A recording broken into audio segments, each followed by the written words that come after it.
Mi creencia limitante es, bueno, tú siempre vas a empezar a escribir libros y puedes escribir relatos cortos y poemas, que también de vez en cuando escribo poemas y tal, pero nunca llegarás a escribir un libro. Eso no es que me lo dijera conscientemente, pero yo creo que dentro de mí sentía eso, que yo quizá no sería capaz de llegar a escribir un libro.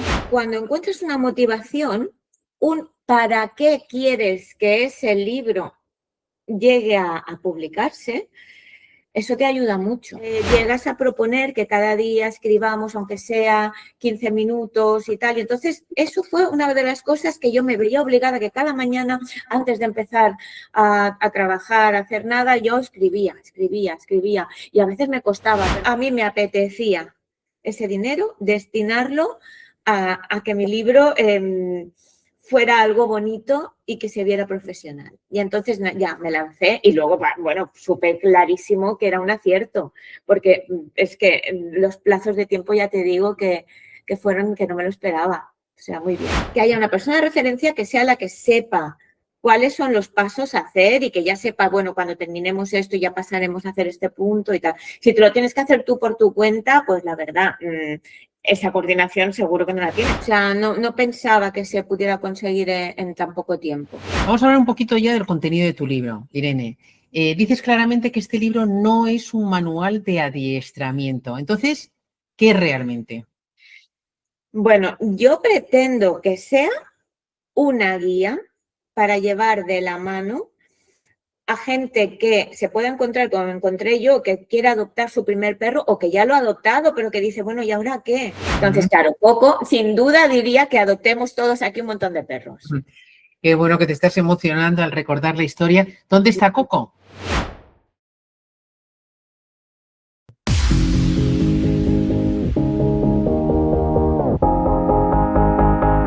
¿Por qué quisiste escribir el libro que has escrito? No es solo un perro, antes, durante y después de la decisión de adoptar.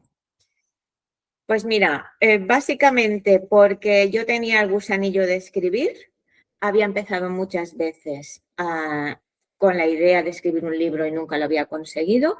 Entonces, en esta ocasión empecé como si fuera un diario. Y al final, cuando yo vi que ese diario podía tener forma de libro, fue cuando me decidí a que quizá, sin saberlo seguro, eso se podía transformar en un libro. ¿Y cuál fue el capítulo que más te costó escribir, si te acuerdas, emocionalmente? El primero, pero porque el primero yo sentía que tenía como un compromiso conmigo misma y con las personas a las que se suponía que me iba a dirigir con ese libro y que las pudiera ayudar, y pensaba, si fallas en este primer capítulo, con el primer capítulo me refiero a las primeras páginas, pero si fallas aquí y te das cuenta que de aquí no vas a pasar, vas a fallar a esas personas que pueden necesitar ese libro. Entonces ese fue el que me removió más. Irene, ¿te costó mucho escoger el título y el subtítulo? No. La verdad es que no. Vale, luego nos contarás por qué. ¿Te imaginabas el libro publicado cuando entraste, cuando te inscribiste en el curso Escribir tu libro en 60 días? Más que imaginarme, lo visualizaba. Lo visualizaba y la verdad, también lo cuento en el libro, eso, que tengo una capacidad de que se lleguen a materializar las cosas que visualizo. Entonces yo me visualizaba publicando. Vale. Luego contrataste con Edita tu libro, nuestra plataforma de servicios editoriales, el proceso editorial. ¿Qué te sorprendió más del proceso editorial? Toda la coordinación y los plazos de tiempo. O sea, no me esperaba que realmente se pudiera hacer en tan poco tiempo. ¿Qué fue más difícil, decidir adoptar o los primeros meses? La decisión. La decisión porque le estuve dando muchas vueltas a todo, de ahí viene un poco el libro, ¿no? Hay que hacerse muchas preguntas para hacerlo bien, claro.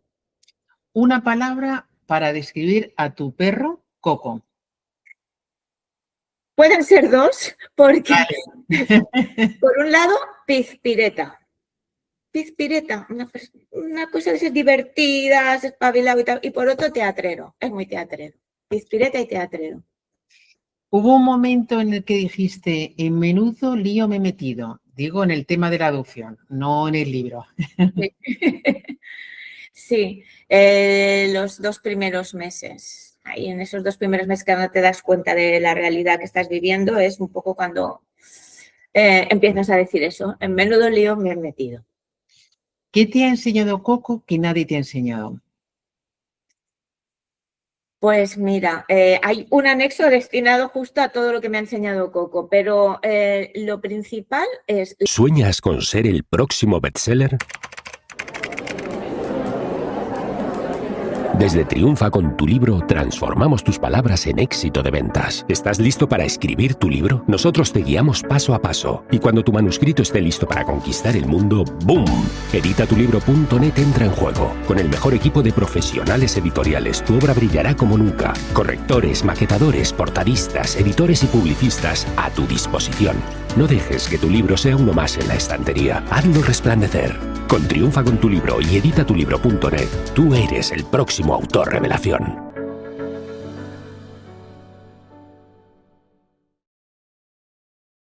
La presencia, disfrutar del presente. Eso los perros lo hacen mucho. Y en segundo lugar, me fascina la habilidad que tienen de comunicarse sin hablar.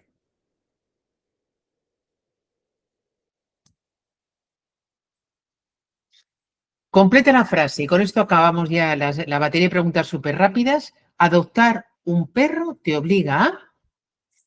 Hacerte muchas preguntas. Bueno, mi invitada de hoy ha vivido siempre entre dos mundos. El mundo de las finanzas, que es lo que le da de comer, que es lo que le da su estabilidad profesional, y la nutrición y el bienestar canino, que es una pasión que llevaba tiempo pidiendo más espacio. Como muchas personas, llevaba años intentando escribir un libro. Empezó varios, pero todos se quedaron a medias hasta que llegó Coco. La adopción de un perro fue el impulso definitivo para cumplir su sueño, ese sueño que llevaba demasiado tiempo aparcado, escribir y publicar un libro. Hoy me acompaña Irene Feisa, alumno del curso Escribir tu libro en 60 días, autora de un libro honesto sobre adopción y convivencia de perros y alguien que ya sabe que no será el último libro que va a escribir. Si tú también tienes previsto escribir un libro o te está rondando la cabeza, quédate porque esta conversación te va a resonar. Irene, vamos con la conversación un poquito más tranquila, que puedas explayarte un poquito más. Dime por qué quisiste escribir el libro No es solo un perro, antes, durante y después de la decisión de adoptar. Y mientras tanto yo voy a compartir la página de tu libro en Amazon. Muy bien.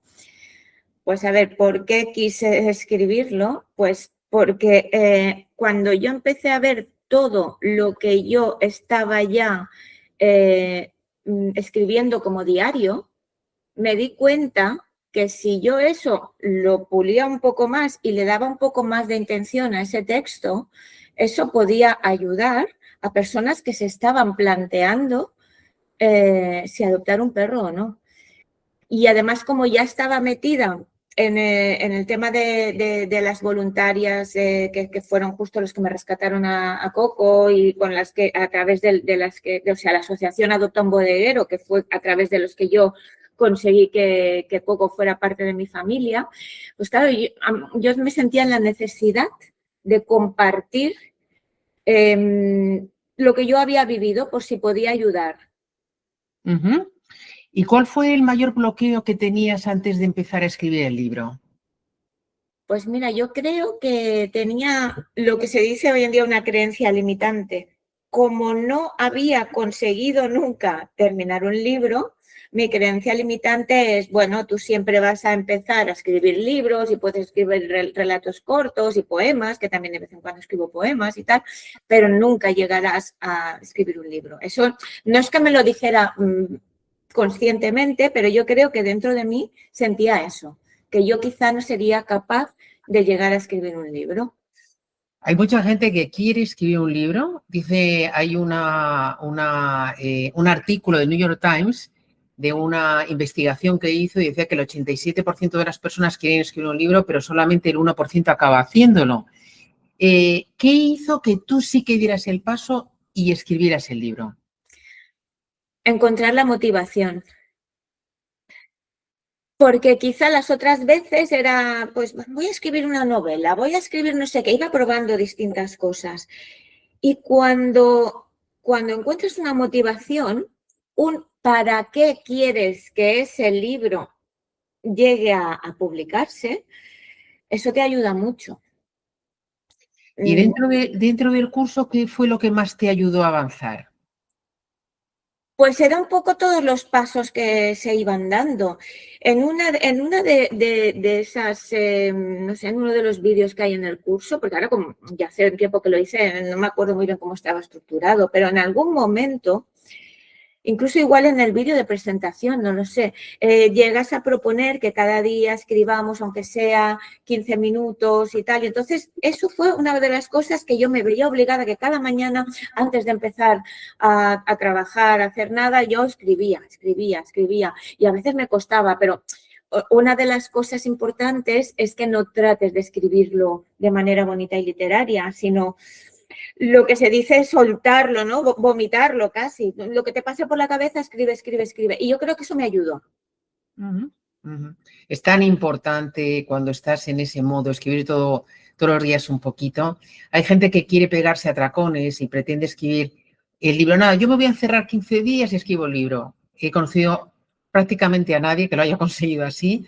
O al revés, gente que escribe un poquito, bueno, lo voy a dejar y después de tal, eso es un peligro. Yo la verdad lo dejé durante 2 meses o 3 y yo pensé que había caído yo. Pero luego lo volví a recuperar.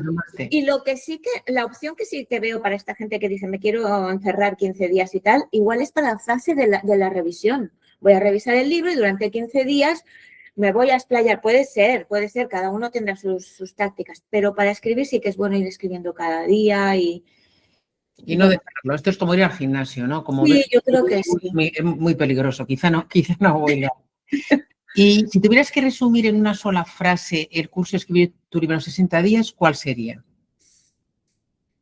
Pues mira, una guía y un acompañamiento para que a partir de una semilla que tú tengas puedas llegar al final a que se materialice en un libro.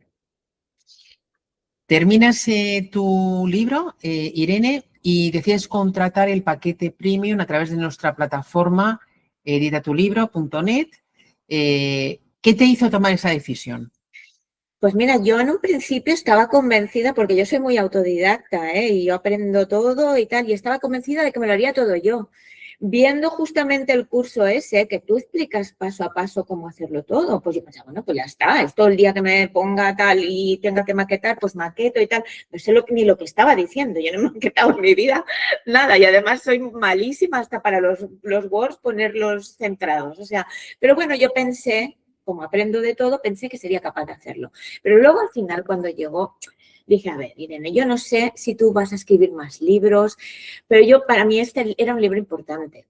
Entonces dije, mira, hay gente que se gasta el dinero en otras cosas, a mí me apetecía ese dinero destinarlo a que mi libro fuera algo bonito y que se viera profesional. Y entonces ya me lancé y luego, bueno, supe clarísimo que era un acierto, porque es que los plazos de tiempo ya te digo que fueron que no me lo esperaba. O sea, muy bien.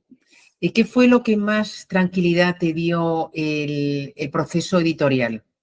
Bueno, saber que había una persona que era Laura, no sé si es siempre la misma, pero en mi caso fue Laura, que estaba detrás de todo y además me tranquilizaba porque yo soy muy nerviosa y muchas veces la tenía que llamar, perdona, es que claro, estoy nerviosa y no sé qué, ya no, tranquila, no pasa nada.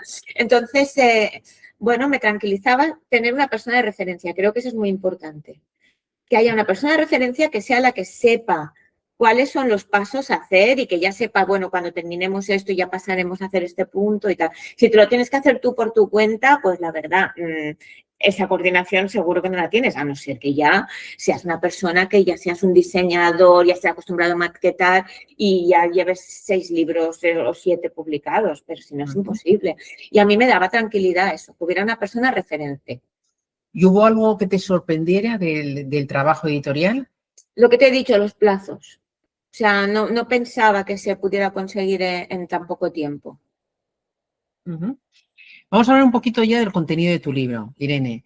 Dices claramente que este libro no es un manual de adiestramiento. Entonces, ¿qué es realmente? Bueno, yo pretendo que sea una guía para llevar de la mano a gente que se pueda encontrar, como me encontré yo, que quiera adoptar su primer perro o que ya lo ha adoptado, pero que dice, bueno, ¿y ahora qué? Y sobre todo, que pueda quitar culpabilidad a la gente que vea que no está haciendo las cosas bien, porque vas a sitios y te dicen como si todo el mundo supiera mucho y te hacen sentir inferior. Y entonces quiero que vean que ahora yo estoy muy segura de cómo estoy educando a mi perro, cómo estoy yo con mi perro, que mi perro es súper feliz y tal, pero que pasé por unos momentos en que era una novata. Entonces, a mí me gustaría poder ayudar a la gente en eso y sobre todo es una cosa que yo digo, no todo el mundo va a pasar por las mismas fases que pasé yo, pero eso simplemente con que te ayuda a decir, bueno, mira, esta al principio no se enteraba de nada y ahora lo está haciendo súper bien. Pues yo creo que eso tiene que dar una tranquilidad. Ujú.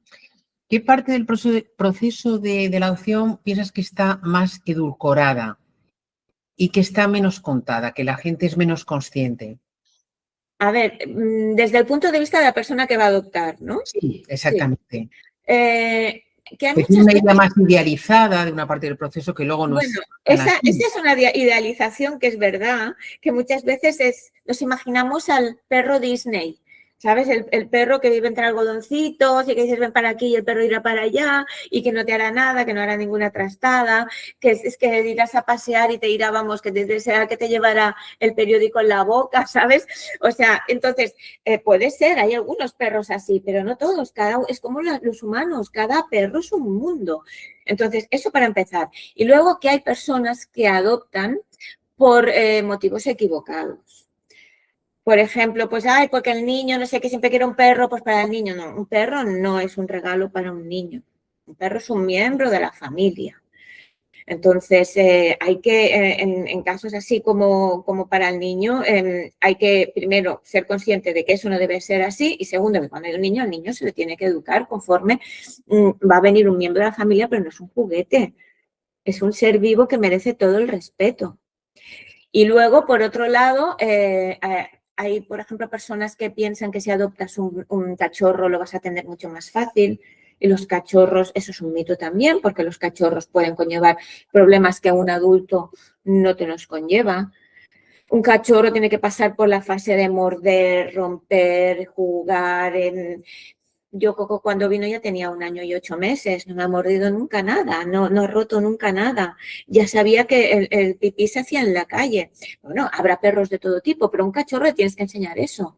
Claro. Entonces, tienes que estar preparado para adoptar un cachorro, saber si vas a poder dedicarle el tiempo que se necesita. ¿Eso significa, Irene, que un cachorro no sabes por dónde va a ir y sin embargo un perro más adulto ya le puedes conocer y es más seguro? Eso ¿O puede en ser, principio? pero claro, también tú puedes, hay personas que tienen miedo y que, claro, puede pasar de que un perro más adulto adoptado, si no sabemos qué vida ha tenido y qué traumas conlleva, también puede ser que de repente te encuentres con cosas que digas, ostras, yo no sé por qué, pero le tiene miedo cada vez que pasa. Entonces, lo importante es que conozcas, por eso es muy importante hacerlo de la mano de una asociación o protectora, o como en nuestro caso, un grupo de voluntarios y voluntarias, que lo hagan todo de una manera consciente, que sepan muy bien qué perro están entregando y a qué familia lo están entregando.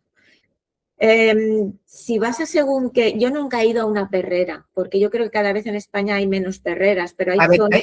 A ver si nos puedes contar esa diferencia entre una parrera, o sea, y otros servicios, otros sitios donde se pueden adoptar. O sea, están las perreras por un lado y luego Sí, están... ya te digo, yo nunca he tenido la suerte de no ir, o sea, no he estado nunca en una perrera porque creo que cada vez lo que es perrera van quedando menos. Pero, por ejemplo, en Andalucía, que es de donde viene Coco y que es desde ahí, desde donde el grupo adopta un bodeguero, rescata a la mayoría de perros de allí, hay perreras que es el sitio donde los coge la policía o tal y los llevan allí, están en un chenil.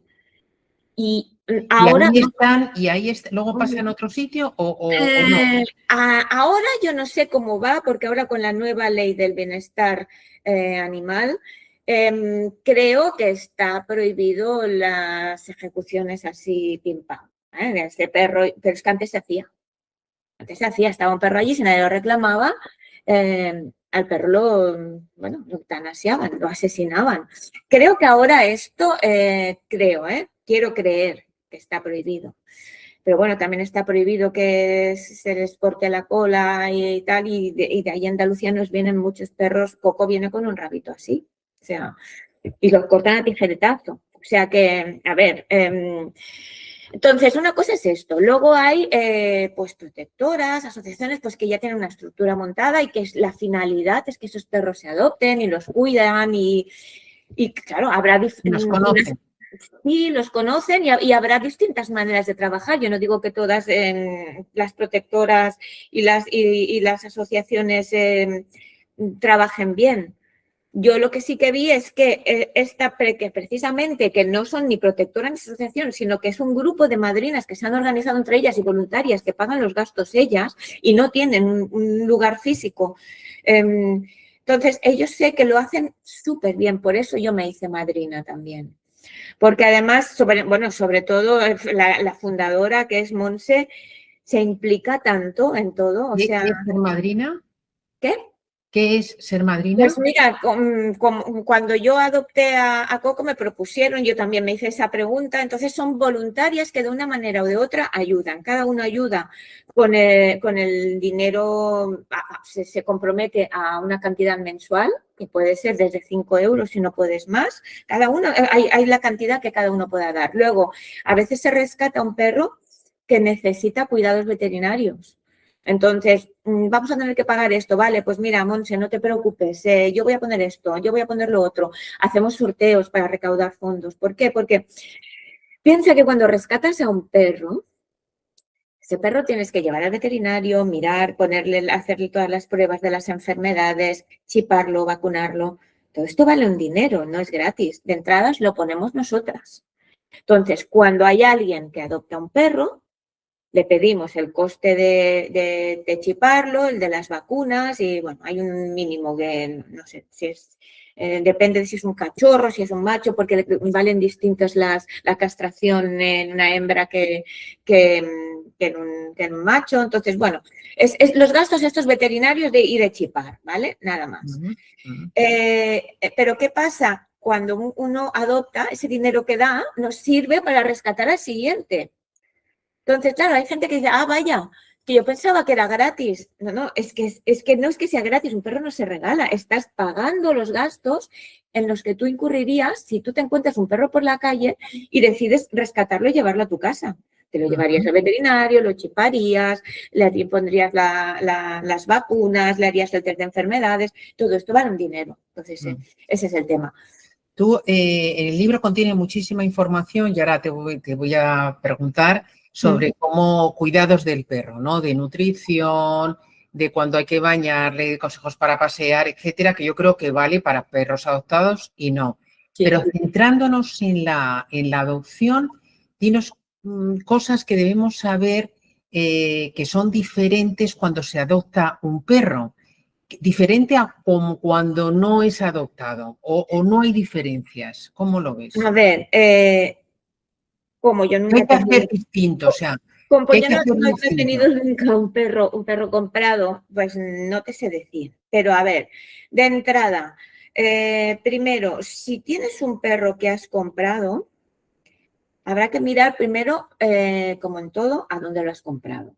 Porque ahí es también donde está el peligro. No es lo mismo un criadero que cumpla todas las normas, las pautas y cumplan una serie de cuidados que hay que tener para saber que ese perro que no está entregando un perro con enfermedades, con cosas raras. Es que según qué criaderos están pasando perros con temas genéticos porque cruzan entre ellos o sea, entonces muchas veces no sabes lo que te estás llevando a casa.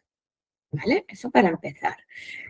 En segundo lugar, los perros de raza, generalmente, el hecho de que se haya ido criando entre ellos, también, aunque lo hagan bien, ¿vale? Se está llevando a una serie de fallos genéticos. Por ejemplo, los pastores alemanes ya vienen todos de serie con displasia de cadera.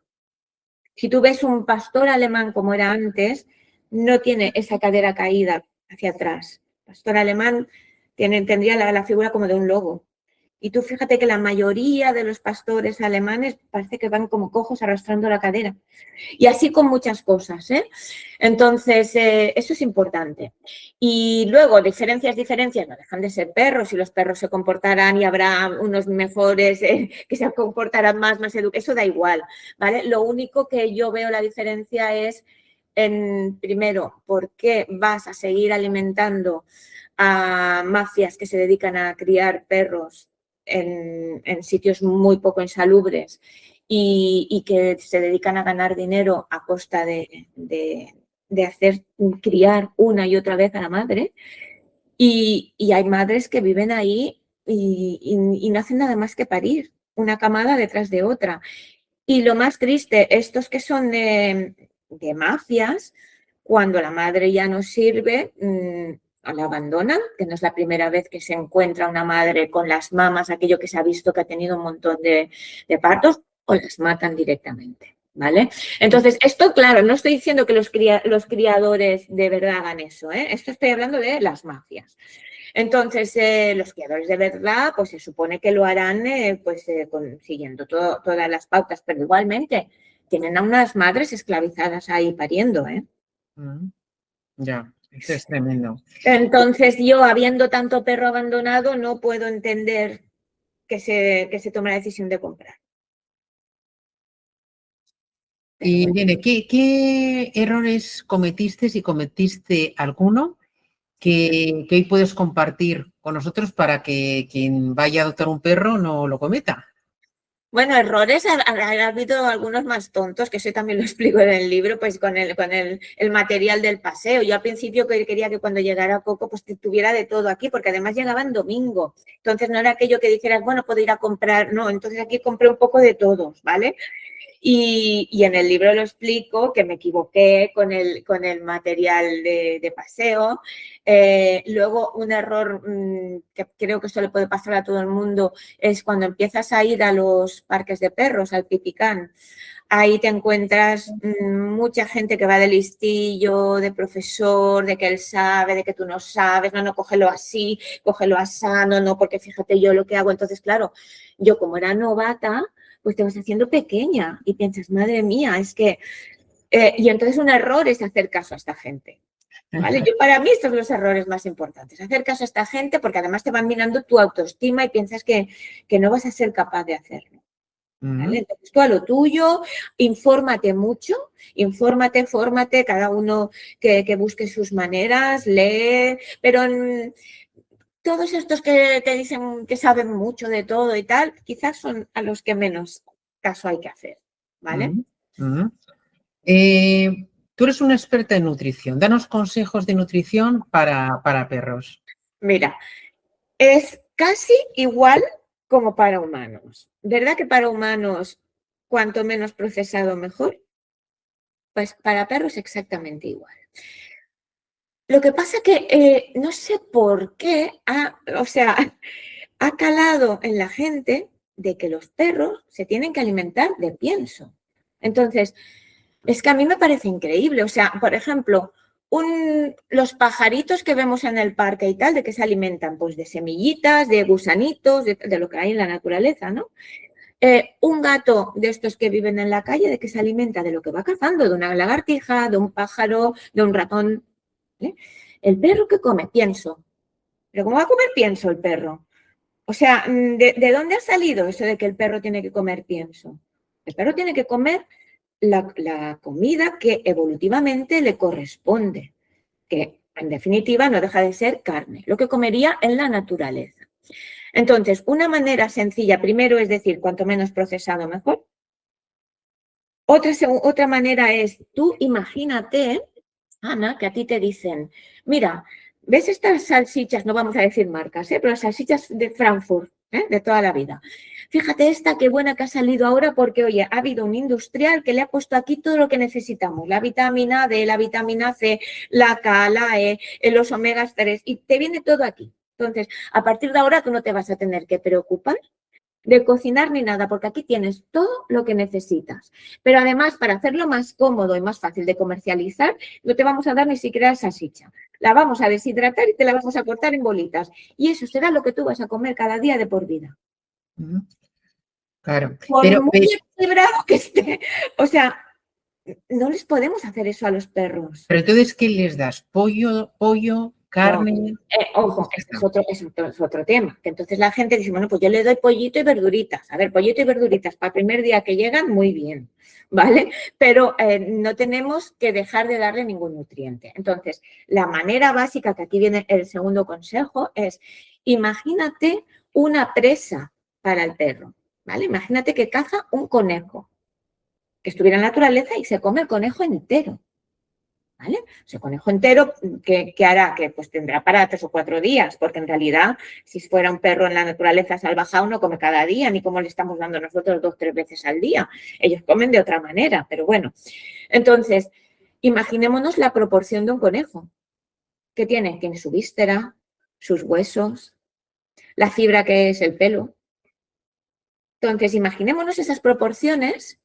Y eso es lo que debería formar parte de la alimentación del perro, ¿vale? Más en la naturaleza también comen hierba, bayas, cosas de esas, que es la poquita parte de vegetales que comen. Y luego también muchas veces si se comen el aparato digestivo y como han comido un herbívoro, allí encuentran ya también vegetales predigeridos. ¿Vale? Y esa es la parte que se alimenta, pero es una parte muy pequeña de vegetales. Pero para ser prácticos en casa, porque no es fácil. No, pero eso es para cuando tú te hagas una idea, Sí, ¿vale? O pero sea, para ser prácticos, tú, por ejemplo, o sea, ¿qué le pues, compras y qué le das todos los días? ¿No? sí, carne que yo voy variando, ¿vale? No, Carne que vas a la carnicería, pero lo compras también un conejo que te lo parten en trocitos o carne. ¿Cómo a ver, haces? puedo hacerlo, pero también depende del tamaño del perro. Entonces, como Coco es pequeño, a él la presa que le va bien, por ejemplo, es una codorniz. Si yo le diera a Coco una codorniz entera, con sus vísceras y todo, eso sería su alimentación perfecta. Lo único que yo le añadiría la parte de verduras, ¿vale? Luego, ¿qué pasa? La cosa se puede complicar un poco más. ¿Por qué? Porque en la naturaleza, si tú comes una presa de la naturaleza, esos animales ya tienen, como sintetizan omega 3 y tal, ya tienen mucha, y vitamina D y todo esto. Entonces ellos no tienen que preocuparse de darle suplementos, ¿vale? La realidad es que debemos tener en cuenta el tema del omega 3 para compensar todo el omega 6 que están comiendo con la carne.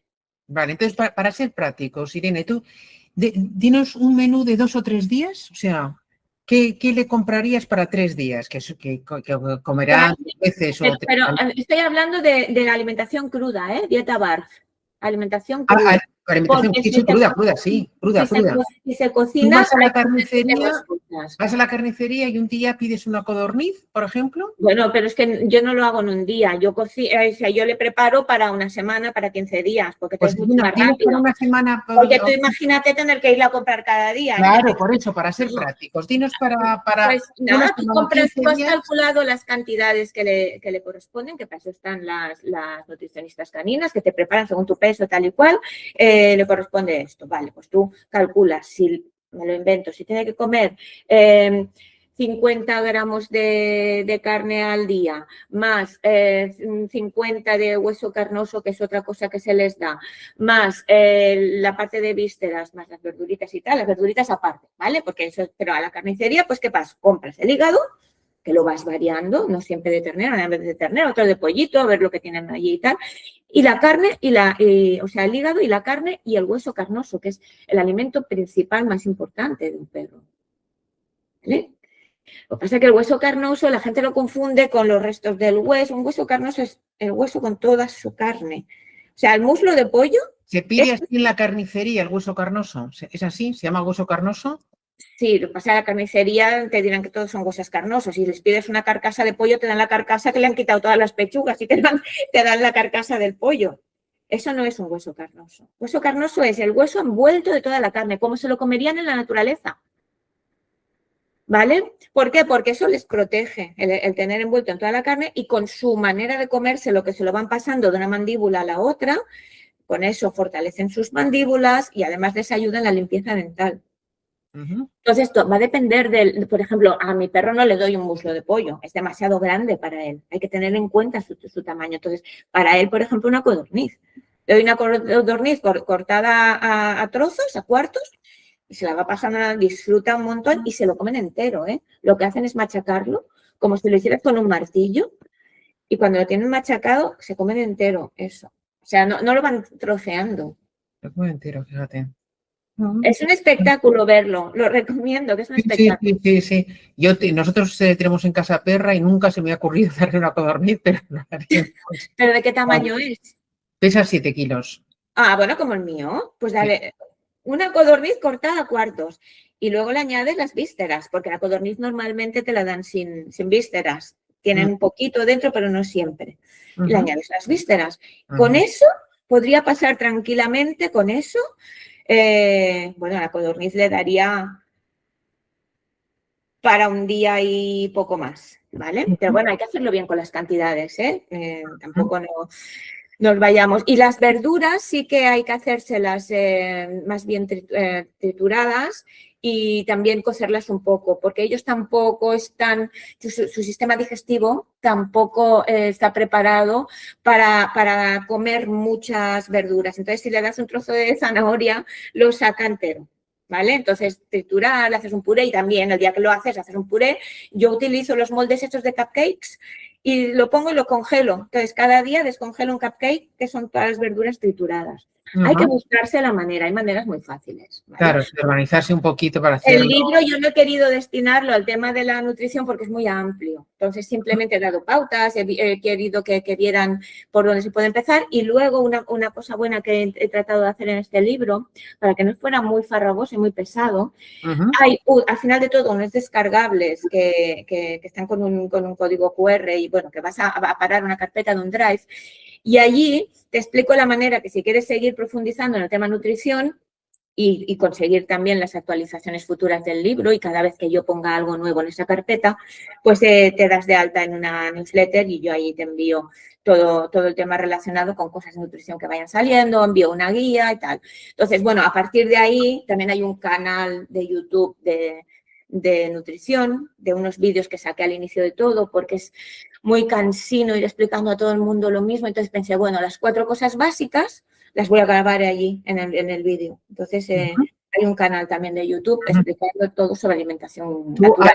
¿Tú también eres experta en nutrición humana o...? Bueno, es que yo soy bióloga, entonces yo soy bióloga de estudios, no bióloga de profesión. Entonces, cuando terminé biología, el tema que a mí siempre me apasionaba fue el tema de la nutrición. Entonces, ¿qué ocurre?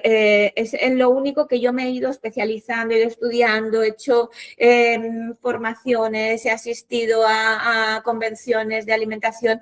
He leído todo lo que había por leer, he probado en mis carnes distintos tipos de alimentación. Entonces, claro, a la larga me he hecho experta y he ayudado a miembros de mi familia y tal, pero nunca como profesional, ¿sabes? O sea, y entonces al final, a raíz de Coco, fue cuando dije, bueno, pues voy a ver, y me di cuenta que las bases son las mismas, solo que añadiendo determinadas cosas. Vamos a más consejos prácticos. Otros 2 aspectos importantes. Uno es, ¿cada cuánto hay que bañar a un perro? Pues mira, la respuesta corta es cada vez que lo necesite.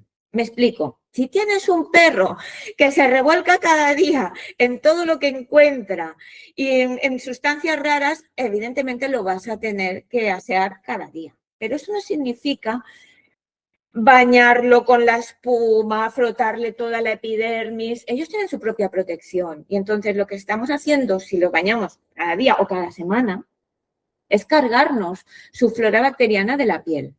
Entonces, una cosa es que digas, ostras, mi perro se ha revolcado ahí en un pescado podrido que se ha encontrado en la playa. Te aseguro que eso es una de las pocas cosas que hace Coco y huele fatal.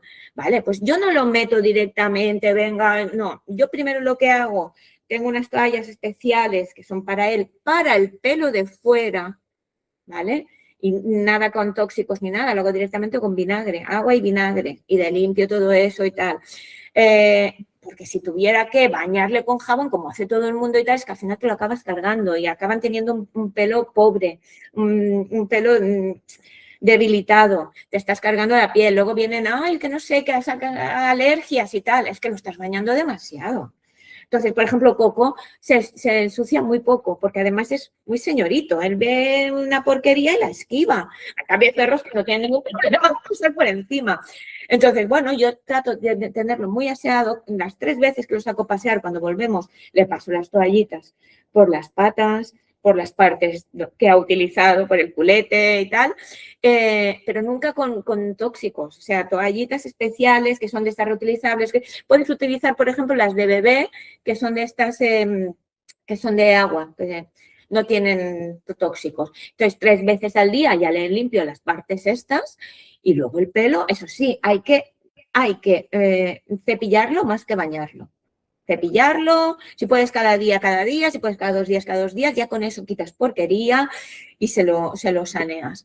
Y yo cuando baño a Coco, lo baño muy por encima. O sea, hago como un lavadito rápido, pam, pam, pam, y luego entre lavados potentes le hago también lavados en seco, que eso está explicado en el libro. Vamos a dejar algo para que se puedan leer el libro. ¿Y algún consejo para pasearlo? ¿Para pasear un perro? También tenemos que observar mucho y ver qué tipo de perro tenemos, porque hay perros que lo llevaremos tranquilamente y no se separará de nuestro lado. Habrá perros miedosos que es mejor llevarlo bien atado porque con el mínimo ruido se asusta y te puede cruzar la calle. Lo principal es mirar qué tipo de perro tienes, valorar sobre todo su seguridad ante todo. No porque tú digas, no, es que yo soy muy chulo, yo sé mucho y lo voy a llevar suelto. Valora su seguridad, qué tipo de perro tienes. Puedes llevarlo suelto, te atiende a la llamada cuando tú le llamas. Si se está comiendo, por ejemplo, un trozo de cristal, ves qué tal. Cuando tú dices, ven aquí, viene. El mío no. Entonces, yo solo lo puedo soltar en la playa, ¿vale? Entonces, hay que tener en cuenta eso y sobre todo, seguridad hacia él y seguridad y civismo hacia los demás. Porque un buen consejo es que convivamos todos en paz, porque cada vez hay más perros y cada vez hay más personas que tienen manía a los perros. ¿Por qué? Por culpa de gente que los tiene sin vigilar, no es respetuoso con los demás, no recoge las cacas de la calle. Entonces, tenemos que ser respetuosos con los demás para que haya cada vez más personas con la mente abierta de aprender a convivir con perros. Y cada vez habrá más, si lo hacemos todos bien, cada vez habrá más sitios donde nos dejarán ir con nuestro perro. Irene, si Coco pudiera hablar, ¿qué crees que le diría a las personas que están pensando en adoptar un perro? A ver, Coco sin duda diría que no se lo piensen, que adopten un montón de perros y tal, pero es que yo creo que Coco tiene una visión un poco sesgada, ¿sabes? Pero claro, por él te diría que sí, porque la vida que llevaba Coco antes de que lo rescataran y la vida aquí es que no tiene nada que ver. Coco estaba abandonado desde el primer día en un campo que había cabras y el dueño lo tenía allí para que vigilara las cabras, le daba pan seco y agua para comer. Coco se escapaba cuanto podía para ir a robar comida de los containers, ahí donde hubo una de las compañeras de Adopta un Bodeguero, que se llama Laura, es la hada madrina de Coco, que lo vio y entonces se preocupó por él y un día fue a darle comida y lo rescató. Entonces, evidentemente nosotros estamos haciendo mucho bien a todos esos perros. Yo no sé si Laura no lo hubiera rescatado, si no hubiera ido a parar en esta asociación de Adopta un Bodeguero, yo no sé si Coco aún seguiría vivo o si sea un perro súper desgraciado ahí solo en un campo comiendo pan seco y agua. Entonces, claro, Coco sin duda diría que adoptemos todos aquí un montón de perros. Qué bueno que te estás emocionando al recordar la historia. ¿Dónde está Coco? ¿Dónde está? ¿Sí? ¿Dónde está ahora? ¿Por qué no nos lo enseñas? ¿Se puede? ¿Nos lo puedes? Voy a probar, lo que pasa es que me pondrá nervioso, pero voy a probarlo. Vale, por conocerle. Porque está allí tranquilamente durmiendo bueno, durmiendo, en su rincón.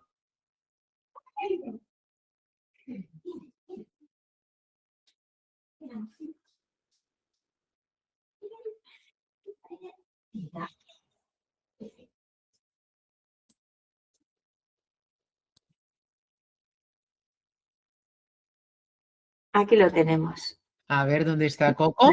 ¡Hola, Coco! ¡Ay, Coco, qué guapo! Mira, aquí. ¡Qué bonito es! Pero está acojonado ahora, no entiende porque nunca lo subo. Está ahí, mira cómo te mira los cuadernos y los libros que tienes ahí. ¡Qué bonito es! ¿Qué edad tiene ahora? Pues mira, 6. 6 años. Sí, en agosto era 7. Tiene cara de bueno, luego las matará callando, pero bueno. Sí, es muy bueno, pero también es muy travieso, muy nervioso, pero es muy bueno y muy mimoso. Cariño, Qué bueno, oye, déjala ahí, que se está portando muy bien para ir terminando. Bueno, pues, lo dijo porque el pobre no entiende nada. Bueno, para terminar, te voy a hacer las preguntas que hago siempre a mis invitados, que es ¿cuál es tu libro favorito, Irene? Mira, no puedo quedarme con un libro favorito porque yo soy muy lectora, pero como es uno de los últimos que he releído por segunda vez, es un clásico, o sea que seguro que te lo habrán dicho ya, pero bueno, yo te lo digo. Psicología del dinero de Morgan Housel, ¿vale? A pesar de que yo me dedico al tema financiero desde hace 30 años, encuentro siempre muy aburridos todos los libros que hablan de economía, de mercados, de inversiones en bolsa, que si criptos, que si no sé qué. Para mí es un rollo, no me los leo. Cambio sí que me enfoco mucho en leer temas de dinero, pero que están relacionados con la humanidad, con la emoción, con la mentalidad. Y entonces este es uno de ellos, Psicología del dinero de Morgan Housel. Perfecto. Me encanta. Ya está. Vale, este es el libro. Sí. ¿Y a qué persona me recomendarías entrevistar para este canal de Triunfa con tu libro? Es que sabía que, por eso me he parado, porque sabía que me iba a hacer esa pregunta. Y mira, yo me he mirado a toda la gente que has entrevistado, y es que, claro, a los grandes ya los has entrevistado. O sea, yo no te veo 400 entrevistas hechas. que eres un referente, es que no queda gente por entrevistar. Pero. Faltabas tú, Irene. Tienes a alguien a quien ya has entrevistado y que creo que se merece volverlo a entrevistar y ojalá te conceda. ¿Tú sabes que la semana pasada Isra Bravo hizo un anuncio? No, no lo sabía. ¿Un anuncio dónde? Nos hizo un directo a los que estamos en su newsletter, yo estoy en la membresía también, ¿vale? Entonces, la semana pasada hizo un anuncio de que este año 2026 va a ser el último que se va a dedicar a lo que se está dedicando ahora, ya no va a vender formaciones, va a ir retirando poco a poco todo y se va a dedicar única y exclusivamente a partir del 2027 a escribir libros. Dice que tiene pensado escribir 3 cada año, dice, me comprometo públicamente. Entonces, como ha cambiado un poco el paradigma y ya lo tuviste una vez, creo que sería buenísimo que lo pudieras entrevistar, porque en realidad te dice que su pasión es lo que ha querido hacer siempre, es escribir libros. Entonces, que deja lo otro en lo más alto. Este 2026 va a hacer su última formación, que dice que va a ser una pasada, y a partir del 2027 a escribir libros. 3 por año, dice. Mira, a Isra Bravo yo le entrevisté cuando hace tiempo, no hace tanto tiempo, él se puso en contacto conmigo, no era tan conocido, empezaba a ser un copywriter y tal, y me pidió él entrevistarlo. A mí, y ya solamente por cómo me escribió, cómo me lo pidió, me dijo, esta persona puede ser interesante y efectivamente me encantó. Luego, cuando ya se hizo famoso, le quise entrevistar yo. ¿Y qué te dijo que no? No, ya me dijo que sí. Vale, porque le he entrevistado 2 veces. Y en un evento que hicimos no este año, el año pasado, vino al evento. Y desgraciadamente no, como tendríamos muy poco tiempo y había muchos ponentes, a mí me hubiera gustado que estuviera 3 horas o 4, pero estuvo pues el tiempo que teníamos, ¿no? Es una maravilla. Le he entrevistado ya 2 veces y por supuesto me encantaría y lo vamos a intentar. A ver ahora que es archifamoso, se deja, ¿no? Pero con este tema de los libros, a lo mejor sí. Pero bueno, es buena y perfecto. Vale. Claro, Luego te y más que nada preguntaré. por eso, ¿vale? Y luego, si quieres, es un personaje nuevo que lo estoy empezando a conocer yo a raíz de una recomendación de una newsletter que seguía. Pero encuentro que es un personaje, ostras, a mí me encantaría mantener una conversación con él. Se llama Fernando Alonso Martín. Tiene un libro que es Nacidos para Aprender. Es profesor investigador, un cerebrito, es de aquellos que es aprendizaje continuo, quiere aprender todo, lee de todo, te lo resume para enseñártelo. Yo voy por la mitad del libro, de Nacidos para Aprender, que lo tiene dividido en sabiduría, riqueza y fortaleza mental. Y luego tiene un podcast que se llama Píldoras del Conocimiento. Creo que es un personaje muy interesante, creo que es un sabio de estos no sé si sabio por sabiduría o por motivación, por estudiar, por aprender, no sé, he pensado que mira, te daba uno muy conocido y otro que no lo es, pero que yo considero que... Pues te lo agradezco porque es un tema que no hemos tratado y a mí me parece básico para todos, para cualquier, no te digo profesional, persona, pero desde luego para alguien que quiera escribir un libro, tener ese interés por seguir aprendiendo me parece interesantísimo. O sea, que lo voy a echar un vistazo y creo que si se deja también le entrevistaremos. Así que muchas gracias. Bueno, pues si estás escuchando esta conversación que tenemos con Irene, a lo mejor estás todavía pensando, ay, pues voy a escribir un libro, todavía no. Piensa que a lo mejor ya el día para escribir es ahora, ponerte ahora. No hace falta que, como la opción, no hace falta que sea algo perfecto, sino hay que hacerlo real. Gracias, Irene, por compartir esta historia sin filtros. Gracias por compartir, por haber escrito ese libro, que fíjate, en este caso tú no eres veterinaria, no eres auxiliar de clínica veterinaria, eres una persona que has adoptado un perro, que eres experta en nutrición, que eso por supuesto, y en finanzas, pero que nos has contado tu historia como tú la has vivido, además con muchísima pasión, con muchísimo interés, se nota que has aprendido muchísimo, te has formado para hacer todo esto y esa información para alguien que está como tú antes de adoptarlo es una información interesantísima. El libro, además, me parece que tú comienzas diciendo que eras una apasionada de los gatos más que de los perros, ¿no? Y al final acabaste adoptando un perro. Bueno, pues muchísimas gracias, de verdad. Y a los demás, deciros que nos escuchamos en el próximo episodio. Muchas gracias, Irene. Gracias a ti. Perfecto, Irene. Pues terminamos la entrevista aquí. ¿Has estado más tranquila? Sí, no, y aparte que, bueno, pero supongo que se me nota, pues yo soy muy parlanchina.